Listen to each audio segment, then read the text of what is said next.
সোনা টাকা পয়সা মনে হচ্ছে আলমারির ভিতরে আছে। এটা আবার কে শুয়ে আছে? কিন্তু মেয়েটা তো খুব সুন্দর। আস্তাগফিরুল্লাহ, আমি এটা কি করতে যাচ্ছিলাম? জিনা হারাম, আল্লাহ সব দেখছে। না না, এসব করা যাবে না। আমি এখন চুরি করব, এটাও তো আল্লাহ দেখবে।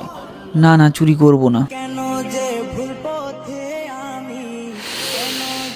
আহ, কি দারুণ খুশবু। কিছুই তো করলাম না, কমসে কম বিরিয়ানিটাই খেয়ে যাই।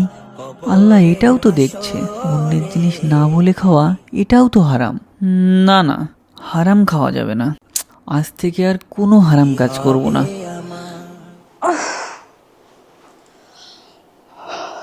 রেশমা, সরি আপু, একটু ঘুমিয়ে পড়েছিলাম। বলো। আমি তোমাকে বিরিয়ানি বানাতে বলেছিলাম না? যাও নিয়ে এসো। হ্যাঁ, আমি তোমার জন্য বেড়ে রেখেছিলাম, এখনই নিয়ে আসছি।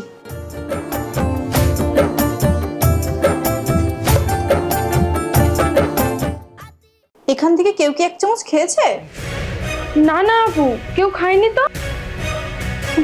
আমার কেমন একটা লাগছে।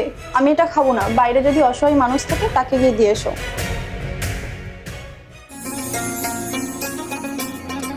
ইনি মনে হচ্ছে কোনো মুসাফির, এনাকেই দি। ভাইয়া, এই নাও, বিরিয়ানি খাবে?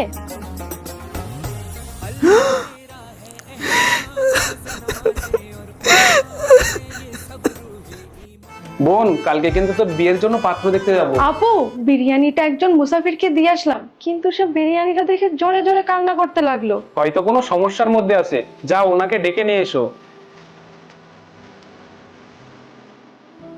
তোমার বাড়ি কোথায়? আর তুমি বিরিয়ানি দেখে কান্না করছিলে কেন? কি হয়েছে?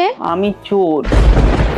আপনাদের বাড়িতে চুরি করতে এসেছিলাম। আপনার বোনকে বাড়িতে একা দেখে আমার নিয়ত খারাপ হয়েছিল, কিন্তু আল্লাহর ভয়ে আমার মন বদলে যায়। তারপর এখানে বিরিয়ানি দেখলাম, যখন খেতে গেলাম ভাবলাম যদি এক চামচও খাই সেটাও তো হারাম হবে, তাই আবারও মন বদলে গেল।